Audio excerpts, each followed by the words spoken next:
بسم الله والصلاة والسلام على رسول الله. إن شاء الله تكونوا كامل بخير البنات. اليوم في مطبخ النيلية جبت لكم الدجاج المحمر على طريقتي أو الدجاج البرازيلي اللي راح داير حالة في الأسواق بطريقة جد سهلة واقتصادية. روحوا نتعرفوا على المقادير وطريقة التحضير، وما تنسوش البنات إعجاب للفيديو، اشتراك في القناة، واللي أول مرة تزور قناتي نقولك ما تنسيش اشتراك وتفعيل زر الجرس ليصلك كل ما هو جديد. اول حاجه هنايا نجيب الدجاج البرازيلي تاعنا كما راكم تشوفوا مكتوب فيه هنايا حلال ومكتوب فيه الوزن كيلو 200، وفي اعلى الكيس كما راكم تشوفوا مكتوب فيه تاريخ انتهاء الصلاحيه. وتحبي تشري 3 دجاجات ب100,000 ولا تشري بالدجاجه كما تحبي. والسعر تاع الكيلو دجاج هذا البرازيلي كاين 27,000 28,000 حتى 29,000. وهذه الدجاجه كيما هاك توزن كيلو 200 وكاين كيلو 300 كما قلت لكم البنات. يجيك سعر تاع الدجاجه الواحده ب 34 35 بالتقريب على حسب الميزان تاعها وعلى حساب السعر تاعها.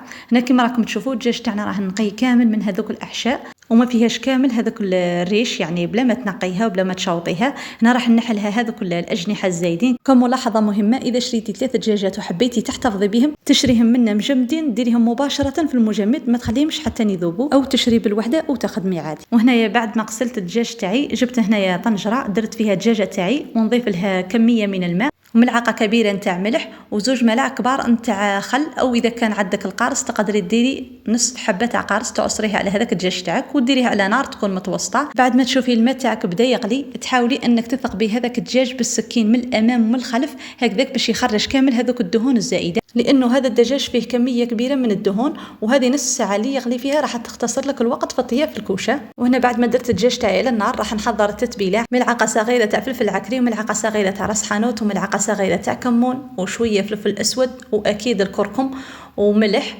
والسكر حوالي نصف ملعقه صغيره باش تعطينا الاحمرار للدجاج تاعنا.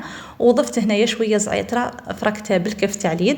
ودرت هنايا الثوم، حاولي انك تكثري الكميه تاع الثوم هكذاك باش يجي الدجاج تاعنا متبل ويعطي بنا من اروع ما يكون. ضفت هنايا ملعقه صغيره تاع طماطم مصبره، وضفت هنايا 2 ملاعق كبار نتاع زيت نباتيه، وانت اذا كان عندك زيت الزيتون تقدري تضيفيه، يعني الاختيار يرجع لك. ودرت هنايا 2 ملاعق كبار نتاع خل، انا كان ما عنديش القارص كما قلت لكم البنات، اذا كان عندك القارص تقدري ديري نصف حبه تعصريها نتاع قارص. وفي الاخير ضفت هنايا ملعقه صغيره نتاع زبده او مارغرين اللي عندك تقدري تضيفيها. هنايا حاولي انك ما تكثريش الزبده لانه الدجاج تاعنا كما قلت لكم البنات فيه نسبه كبيره من الدهون. كما راكم تلاحظوا هنايا راح نخلط كامل هذو المكونات. وهنايا اذا كان عندك المطارد تقدري تضيفيها، انا كان مش متواجد عندي. وهنايا في الاخير بعد ما خلطت كامل هذو المكونات وفي الاخير راح نضيف اقل من نصف كاس نتاع حليب سائل. كما راكم تلاحظوا هنايا الحليب راح يعطي احمرار للدجاج تاعنا يجي كيما تاع المحلات. هنايا الدور تاع السكر والحليب راح يعطي احمرار للدجاج تاعنا ويجي ما شاء الله يجي محمر كيما تاع المحلات، خاصه اللي اول مره تجرب الدجاج المحمر او المبتدئات او اللي عندها ضيوف، ونقول لك جربي هذه التتبيله واكيد راح تنال الاعجاب تاعك.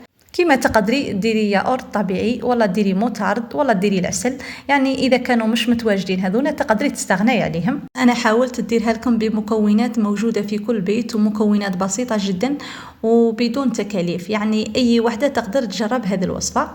وهنا كما راكم تلاحظوا جبت الدجاج تاعي بعد ما قطرته من هذاك الماء بعد ما تغلى خليته يبرد شويه ودرته هنايا في الصحن اللي درت فيه التتبيله، ونحاول اني نمسح كامل الجوانب والاطراف والصدر والظهر وندخل لداخل هذيك التتبيله. حاولي انك ديري ثاني لداخل هكذاك باش تعطي بنه وتجي بنينه من الداخل ومن برا. كما راكم تلاحظوا حاولي انك تتبليها جيدا، يعني لازم هذيك التتبيله تدخل كامل في الدجاج تاعنا. اذا عرفتي الثقوب تاعك هذوك مهمش ياسر حاولي انك تزيدي ثقوب اخرى اخرين بالسكين وانت تتبلي فيها هكذاك باش تدخل كامل هذيك التتبيله. هنايا نخلي الدجاج تاعي بجهه ونجيب هنايا المول اللي راح ندير فيه الدجاج تاعنا.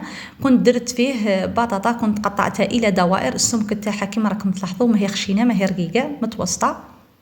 بهذه الطريقه ما درت لها حتى اضافات، قطعت البطاطا وستفتها في البلا بهذه الطريقه. وراح ندير عليها هنايا الدجاج. وهذيك التتبيله اللي بقات لي راح نضيف لها كاس الى ربع نتاع ماء. ديري هذه الكميه فقط تاع الماء راح تطيب لك البطاطا وتعطيها بنه من اروع ما يكون. ونفرقها هنايا البطاطا تاعنا. هنا حذاري البنات انكم تفرغوها فوق الدجاج، يعني اذا فرغتيها فوق الدجاج كانك ما درتي والو، يعني لازم انك تفرغيها فوق البطاطا يعني في الجوانب والاطراف. كما راكم تلاحظوا هنايا البنات الفيديو راه يعبر عن نفسه بهذه الطريقه. هنايا سيحت شويه دوك نمسحها. واكيد هنا طريقه طهيرها مهمه جدا، يعني لازم تطيبيها على نار تكون قويه، يعني الفرن يكون مسخن على اقصى درجه، ديريها في الرف الوسطاني، بعد ما طيب من التحت تشعلي عليها من الفوق. وهنايا بعد ما طاب الدجاج تاعنا كيما راكم تلاحظوا، شوفوا النتيجه النهائيه كيفاش جا محمر، وهذيك البطاطا جات مجمره وطايبه، جات ما شاء الله في البناء. شوفوا البنات الفيديو راه يعبر عن نفسه، روعه روعه روعه، نتيجه من اروع ما يكون وبطريقه اقتصاديه جدا. شوفوا هنايا راه محمر من الاعلى ومن الاسفل كما راكم تشوفوا. راح نقسم معكم هنا الدجاج وتشوفوا هنايا النتيجه تاعو تاع الطياب كيفاش جا طايب. جا طايب زبده البنات، والله البنات جا طايب روعه روعه روعه، يعني نتيجه من اروع ما يكون. ودرك نقسم معكم ثاني البطاطا وتشوفوا القوام تاعها من الداخل كيفاش تجي، جات طايبه زبده البنات. ان شاء الله تجربوا هذه الوصفه وتخلوا لي رايكم في التعليقات، واذا عجبكم فيديو ما تنسوش تبارطاجوه مع اصحاباتكم وحباباتكم اللي تاعهم الفائده.